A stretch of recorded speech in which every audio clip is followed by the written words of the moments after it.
Hey guys, welcome to the third weekly Creative Roundtable. I got Craig with me today. It looks like Craig was the only one that showed up, which is cool. Craig, tell me about yourself and what you do.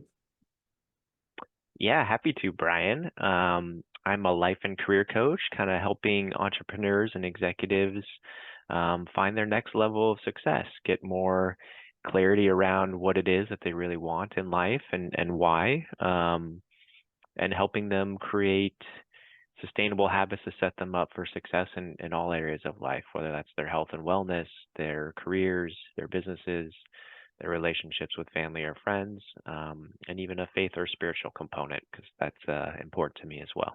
So thanks for Nice. having me. Yeah. So I resonate with that, obviously. Um, you have a background in accounting, correct? I do. I still have my CPA license active, although not using it as frequently these days. But yeah, I have kind of 15 years of experience in the corporate business space. Okay. So what platforms do you have? Are you familiar with this multitude different CRMs and accounting softwares or large, small businesses? Yeah, I was working in the public accounting space for 10 plus years, serving companies primarily in the financial services space, Okay. but both public and private companies, um, anywhere from a couple 100,000 in profit to over a billion in revenue. So kind of Okay. varied in terms of the software and platforms that they were using. Nice. So actually in the middle of building a co-creative guide. I'll probably reach out to you because I would love to have someone build a companion guide to finance that mirrors that. Because I'm just going to give kind of a small snippet as far as how to manage finances. To me, businesses are really interesting because they act like a living organism. So, your body both holds energy and moves energy. So if you look at a business at its whole, it's moving liquid assets and products, and it's holding a certain amount because you're forecasting, maybe you've got vendor contracts that are 6 months out. So you kind of have to prepare yourselves in a lot of ways. It depends on all those decisions have to be made uniquely to parts of the organism, right? So yeah, and I'm sure there's accounting software that has gotten pretty complicated over the years as far as plugging in different parts of an organization to how much liquid assets it needs to hold to maintain that part of the organism, how much is moving through it. So you're projecting how much is going to move through it in the future because you can actually see how much moved through it in the past, right? Like if you're creating a product and like say it dived over the last 3 months. Okay, how are we projecting? Are we projecting that we're going to move less through here? Do we need to pull assets from this area, or do we need to, expand creativity in this portion to make sure it's growing in the right way? Because obviously, the market isn't wanting that. Um, Maybe is there any way, and this is something I'm curious about, and I'll just ask. I don't know why we're going this direction. I didn't plan on this at all, but is there any way that they forecast financials to incorporate it as far as their CRMs for making decisions as far as, hey, we need to focus on this part of the organization more to make sure that it's expanding because it's slowing down. Yeah, that's interesting, right? I think kind of spending a lot of time in the financial services space, they're obviously looking at it by the service offering and, like a mortgage company, maybe even, for example, like what are the tendencies of the customer, right? And who's kind of our ideal profile there and digging in as deep as they can to kind of like target those people. Yeah. So um, to get it's hard to maybe draw generalities without, getting specific behind What's what happening business are reality? they in, what's the product, who's the customer, right? Right. I mean, generally, if you see a retraction, let's say if you got a product and it's not selling as well, um, obviously that's people review that monthly. Mhm. It's like, and it becomes pretty obvious as sales marketing teams because you're interacting in sales success teams. customer success teams. They have a pretty good idea what's selling and what isn't, right? I mean, everyone reviews their KPIs, so Yeah. pretty standard. So I guess let me do this real quick, and then I'd love to get your feedback on this because I just built this. I actually had somebody come to me who was talking about self mastery for executive level positions, and I sent him this guide, and I just never heard back from him, so I'm not sure what's going on. But let me share my screen here.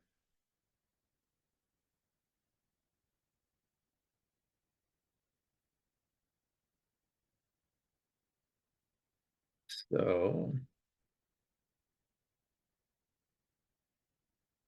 so can you see that all right? So Yes. yeah, I mean, this is an introduction just to kind of give people an overall, thinking about what's happening in their own biofield. Everything above your heart space is creative and everything below your heart space is attractive. So, when you're eating, it gets processed below your heart space. Everything below you, you could say is like has a negative polarity, and on from your top side, from the heart space up, is all positive. So I'm creating positive, reinforcing words that are coming from my heart space right now. So, I mean, that's just kind of the generality around this first part.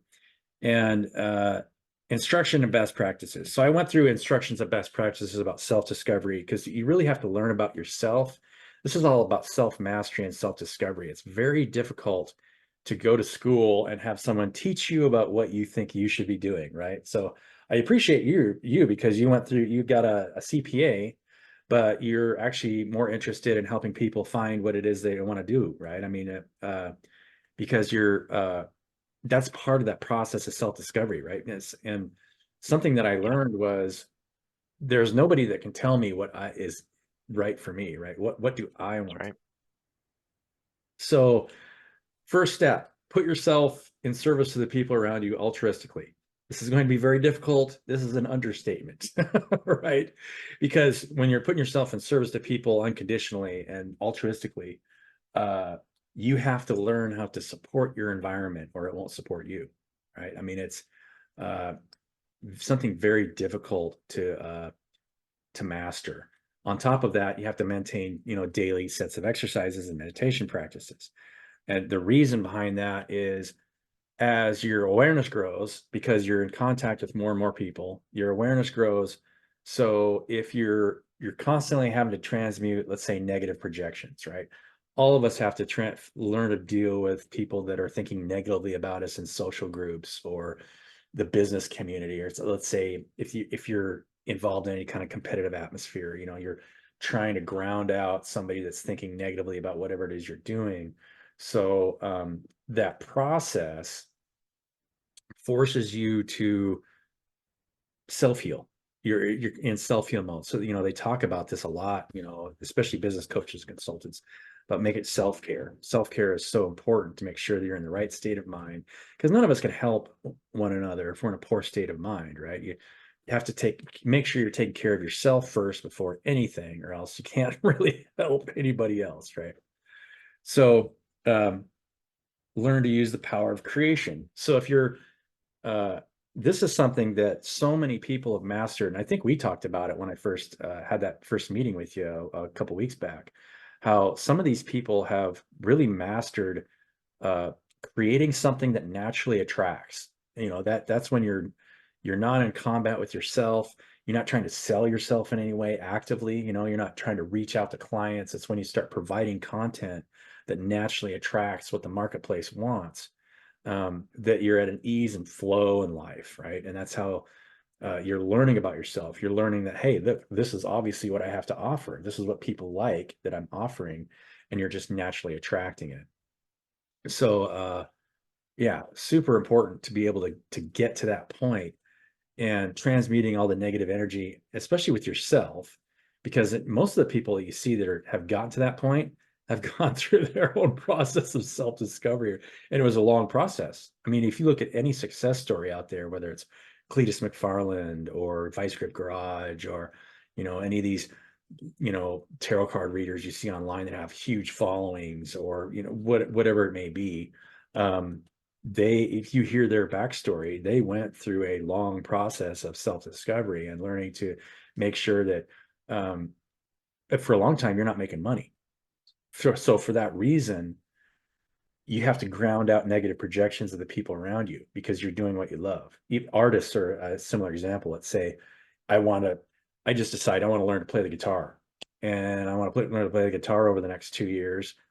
Obviously, I'm not going to make money for a while if I'm just learning to play the guitar until I can start attracting people that like to listen to my music and I can start selling it, right? It takes a while to ground that out.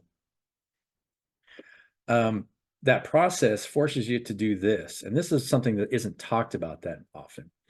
Which chakra in the body are you grounding out? So, you've got a crown chakra above your third eye chakra, but most of us are viewing reality through our third eye chakra. And the crown chakra to me is like a picture of, let's say it's the energetic portal of the larger organism around you. Let's say, think of your third eye chakra as seeing individuals, but the crown chakra is seeing the whole organism as a whole. So, and this is something that I've actually experienced is as I'm grounding out negative energies and staying in non-judgment of the people around me and just understanding that, let's say they're judging me in a way that's unhealthy, or you can feel it in your project. Most of us don't know this, but we're just accessing this reality through a vessel, and so that that vessel gets affected if somebody's targeting it negatively. There's people that have actually done research like about this. uh, David, oh, what's his last name?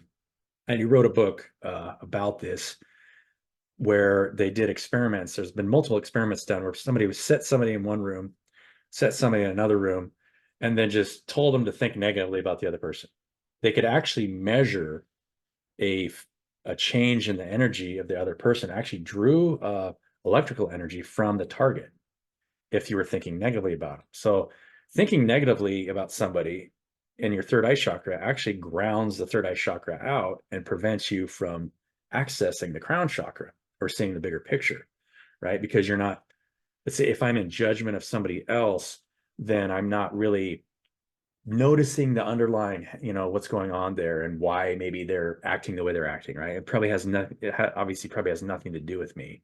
And if it does have something to do with me, they're maybe they're acting out of a state of judgment. And if I engage that way, now we're just feeding off each other energetically instead of, just staying out of that battle of the mind. So um you end up reaching higher states of awareness because you're grounding out negative projections. So you're learning how to heal yourself, and you're able to see more and more the organism as you're serving more and more of it. I think that's what has created the psychics and the clairvoyance that you see in a lot of areas where if they're connected to a large percentage of the population, they've learned to ground out so much that that forces them to connect with more. So they're actually seeing a bigger picture. Um, my own process over the last 2 years has gotten me that where I'm seeing the overall market conditions, where they're going and why they're acting the way they're acting. So it actually allows you to create products to ground out higher states of awareness. So you're in service to a higher number of people, means you're moving more energy and information in the body. Your body actually changes. You become more creative because you're consuming less energetically off of other people because you're staying out of judgment. You're just seeing it as an organism. We are living in this universal living organism that's trying to feed off of each other in different ways, instead of working together cohesively to just build. I mean, obviously, we don't live in a world where everyone is just cohesively building things together, right? We see competing interests all throughout the marketplace, all throughout governmental structures. All of it is, but all of that is breaking down. They're calling it a spirit, we're calling it a spiritual awakening, but in a way, it's just healing your heart space. So your heart space is connected to this larger organism. And as you connect to higher, the way you see it, you're opening up your heart space because you're no longer standing in judgment, and your intent, you're making sure you're purifying your intent for each other. Right? Process also is about letting go of attachments, disregard negative projections, uh, the masculine and feminine aspects, I'm not going to deal with too much today because I really want to talk to you more about this, Greg. But tarot cards are an old set of cards, and I'll cover this briefly. So the Emperor and the tarot, they think the tarot deck comes back from ancient Egypt. Tarot deck is very interesting to me because uh, it defines so many states of mind in the body. You've got swords, or the mind; wand, which is your will; cups, which is your emotional state; and the pentacles, which is your say your fruits of the spirit, right? So your state of being, you could say, like a state of joy and love. And the kings and the queens represent the highest states of each one of those suits. So if you master your Emperor Empress energy, it means that you're naturally attracting and providing for your environment, mastering all four of those aspects of each one of those suits. So obviously the king would be your masculine or creative aspect, where the queen is your attractive asset. So you're attracting truth and people with combined wills and positive emotional states and fruits of the spirit, and that's what you're providing for your environment. um, Very interesting to me how that translates into all the suits all the way down. And so psychics use that deck to try and define somebody's overall sense of being, who how they're dealing with their environment, and so on. Which actually is a very good tool for yourself if you know how to use it, because you intuitively you should know about yourself and how you're moving forward in life, and what energy you're putting out there, how you're supporting your environment, what energy are you getting back, how are you loving the people around you, how are you making sure that you're not allowing negative projections to affect you, right? How you're all those things, right? I mean, it's really important to really know thyself. And this, I've noticed this cycle of growth is standard. I use this old uh, output or GDP, picture where it just shows this ascending sine wave. And I noticed that my own cycle of growth over time, if I put myself in this state of self-discovery where all I'm doing is providing content and then getting stuff in return to find out more about myself, it's ascending sine wave where the your intent changes over time and your lows slowly get higher as long as your highs, because you end up learning how to transmute more and more negative energy from your projections and providing more information and loving energy for your environment over time. It's just a slow ascending sine wave. So it's a contraction and expansion cycle in the body as well, where I'm contracting my field, I'm putting things out there, and then my field expands and information comes in. I was having this conversation with somebody. The best way to just ask yourself a question, because if you realize you're just a vessel here in this three-dimensional space, uh, but you have access to all of it. If you just ask yourself a question and sleep on it, 9 times out of 10, you'll probably get the answer the next morning. Uh, you really will. And this has happened to me multiple times. If I just meditate on a question the night before, so when your body goes to sleep, your field expands. I mean, right now my field is contracting because I'm just spewing words out of my mouth. And but I am projecting energy that I've already, accumulated, through this process. So there's no way I could have given this 6 months ago, right?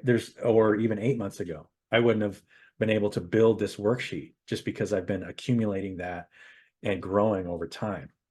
Uh, so yeah, I mean, I guess I just kind of wrote a conclusions. I wrote quite a bit on there. If anybody's interested in watching this video, and you, Craig, I'll send this to you. I don't know if I sent this to you or not. Just review it. You can give me feedback if you like. I think I just said, oh yeah, how this is why ascended masters in many texts are able to achieve what they did. Altruism is a real thing. Uh, it does lead you to a heart-centered purpose where it feels like, you're providing for your environment in more profound ways. And so your environment supports you instead of actively trying to, sell a service. I can sell a service.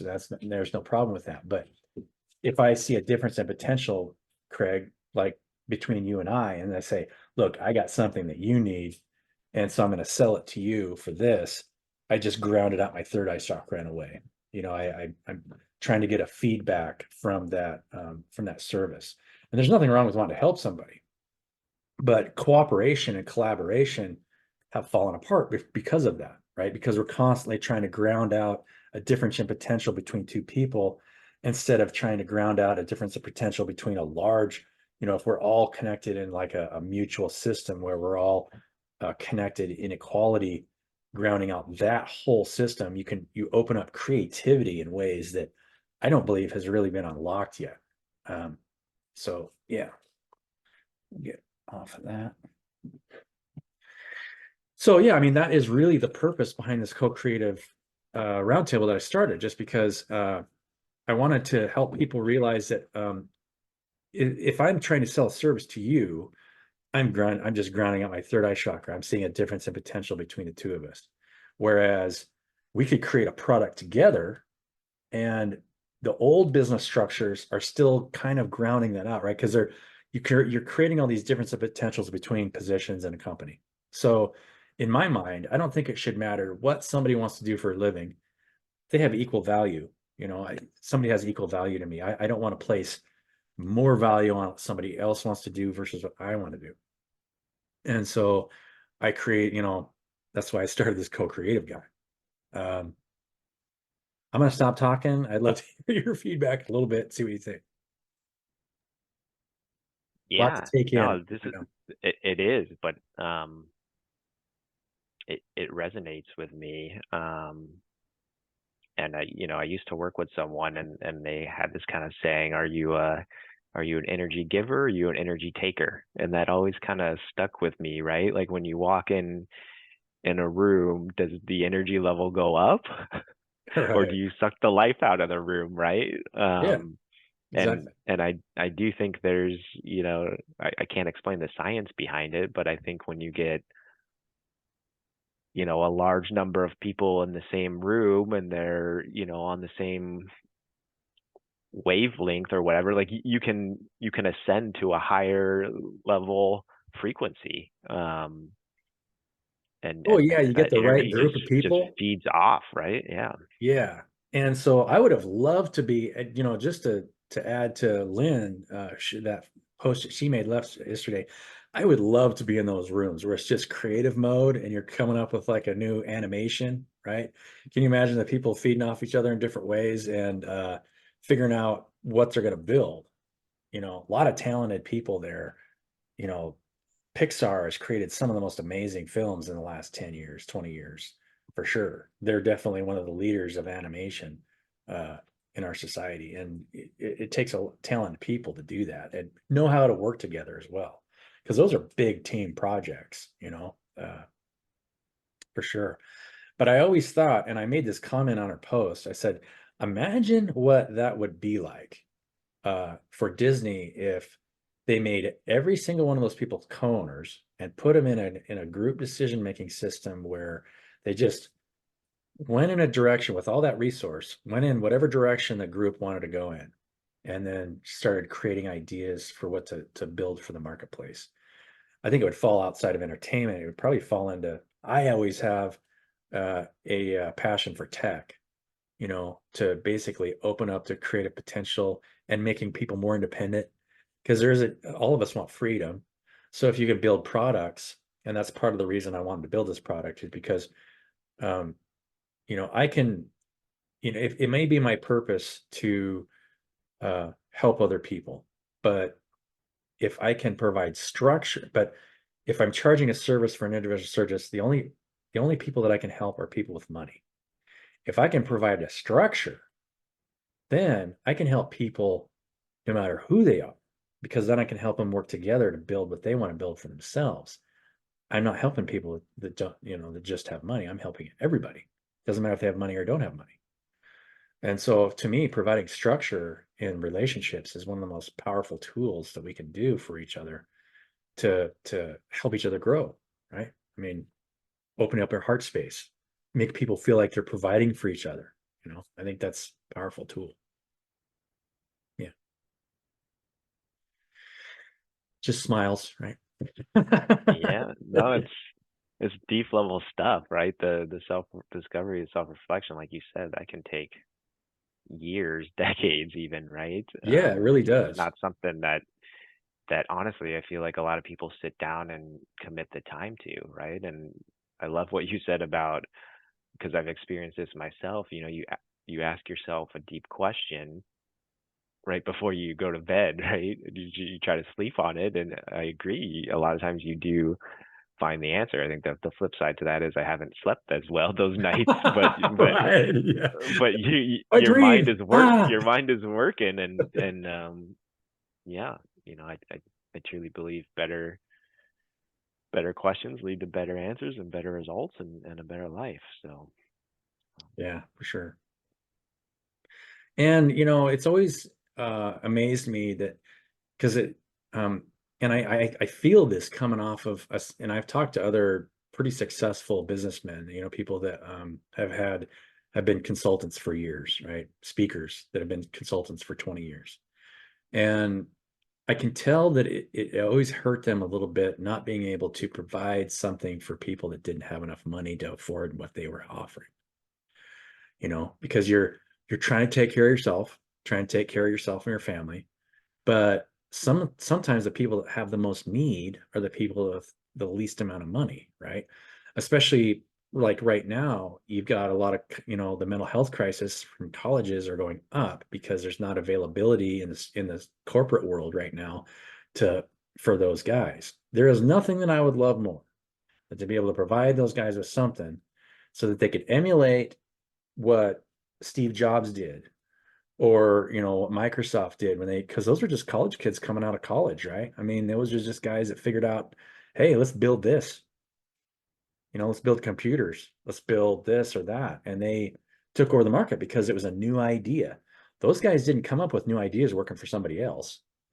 You really have to expand creativity. When you're working for somebody else's idea, it doesn't allow you to be creative on what you want to build. And I think empowering the public to be able to work in groups to build what they want to build for each other. I mean, I would start hopping around between projects. Right? I mean, it would be so fun. So, I mean, that's why I started this co-creative roundtable, because I wanted people to get interested in that. Because I mean, what's funner than just building stuff with your friends, right? I mean, yeah. so, I mean, what time is it? We only got 30 minutes. I usually schedule these for an hour. Do you have anything that you want to add? Let's say maybe a story. Do you have any stories, big company stories? Any recent client success stories, anything like that? Um, I mean, I think Any I guess great story.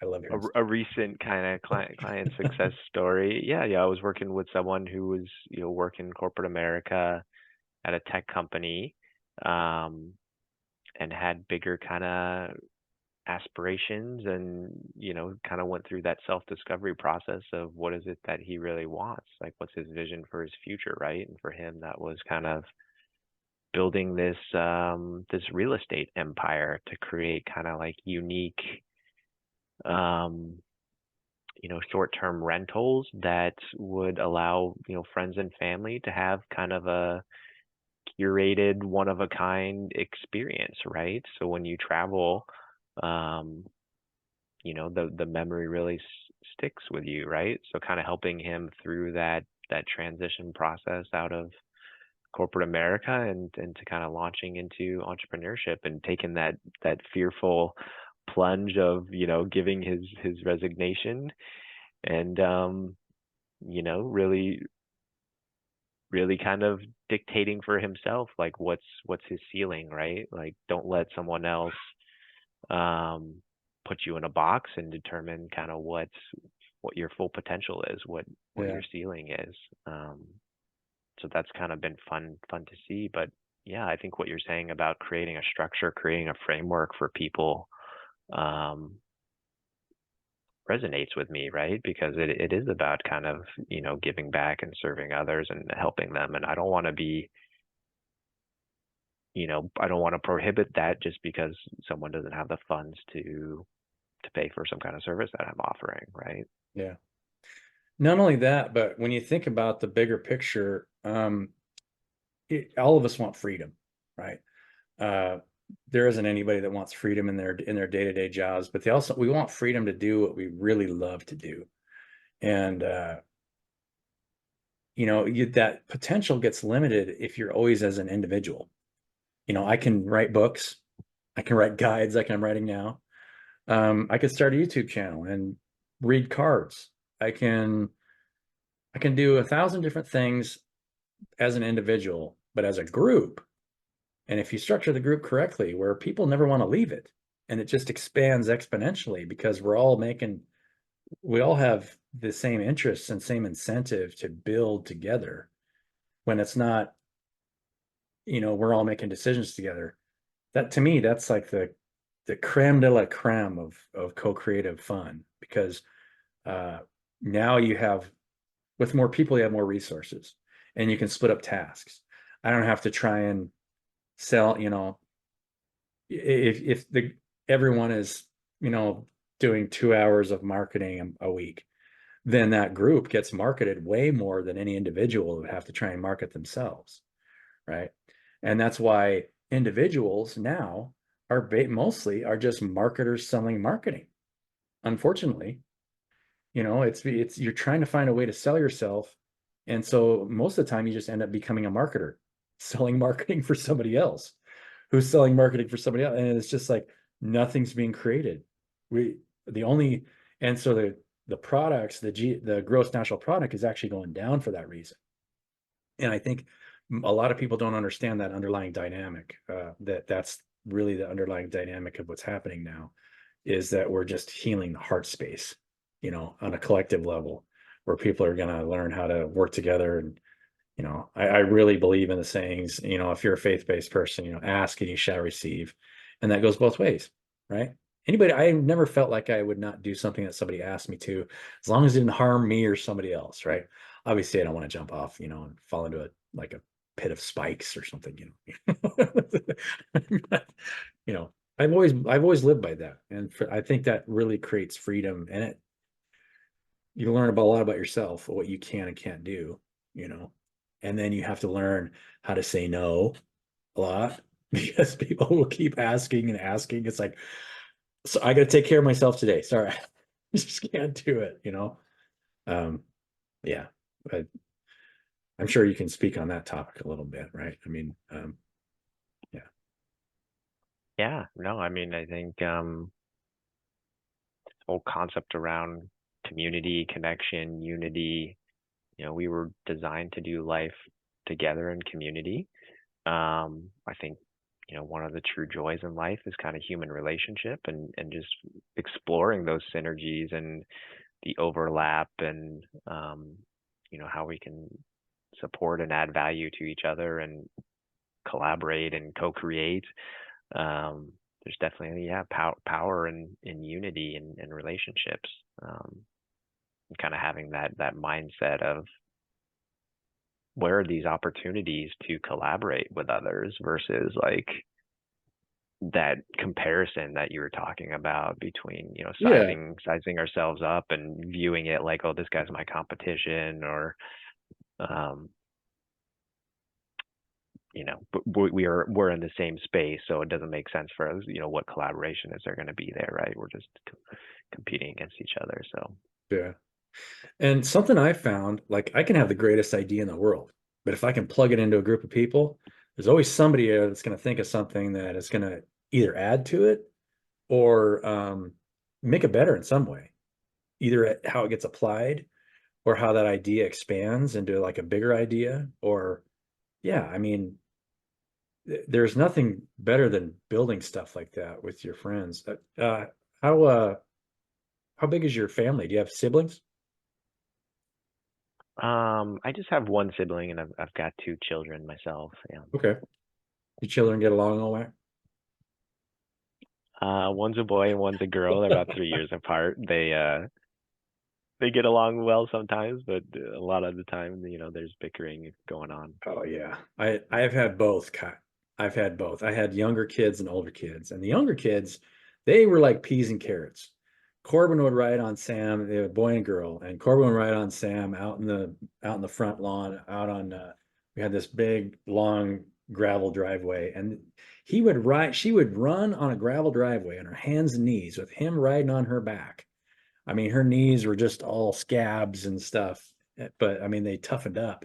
She didn't mind it. She loved having her brother ride on her back. She could act like a horse because we had horses.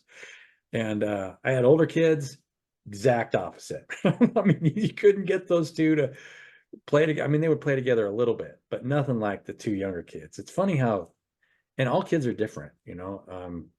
Like me and my brothers, we didn't get along at all. My parents fought all the time, and we just never, you know, we interacted a little bit. I get a lot better with them later in life, right? You learn your lessons. You learn how to, you know, support one another. But um, yeah, kids are great. And I told my brother this, you know, because he's got kids, he's got young. I've got some young nieces right now that are just terrors, and they are so fun to watch. But I told him, I said, for Christmas, you should just try getting them one present. Tell them to share that one present. See what happens, right? Because you know, she's a beautiful little girl, this beautiful middle niece. Her name's Caroline. And I sat down with her, and she got a Christmas present. She got Play-Doh, this big thing of Play-Doh. So I sat down with her, and I was like, "Hey, can I play with your Play-Doh?" She's like, "No." She didn't want to share any of her Play-Doh with me. I was like, "I just want to play with you. I just want to, you know, see what we can build together." And she uh she figured out that I wasn't going to take her Play-Doh. I just want to play with her. So she started showing me what she was doing. And it's fun when you can get kids to share and do group projects together, right? I think that's super fun. So Lots of Play-Doh in my house. Yes. yeah. Even when you're older, sometimes you can find some time to play with Play-Doh, right? I mean, yeah. Yeah. Well, thanks for joining me, Craig. I mean, if there's Yeah, it's been anything a else you'd pleasure. like to add, any offerings you have so people know more about you, your CPA, and you kind of said what you were doing at the beginning, but anything else you want to add for the end of this? Um, yeah, no, appreciate the opportunity. I think, I like helping people with career transitions and changes and kind of that self-discovery process of what is it that you really want in life and why, and kind of going peeling back all the layers of the onion, so to speak, kind of going through that self-discovery process. So if anyone's interested in really making some kind of big transition or change in their life, always happy to offer a complimentary discovery call. Um, so yeah, And definitely. financials is something that everybody needs. So you already got that covered, right? And I can help you, yeah, with your personal or your business finances as well. So Awesome. the language of business, yeah. Yeah. It is the language of business. Forecasting financial models. Yeah. Well, thanks for joining me, Craig. Yeah, And yeah, I'll post this and allow you to share it with your network if you know, people are interested in what you have to offer. So yeah, awesome.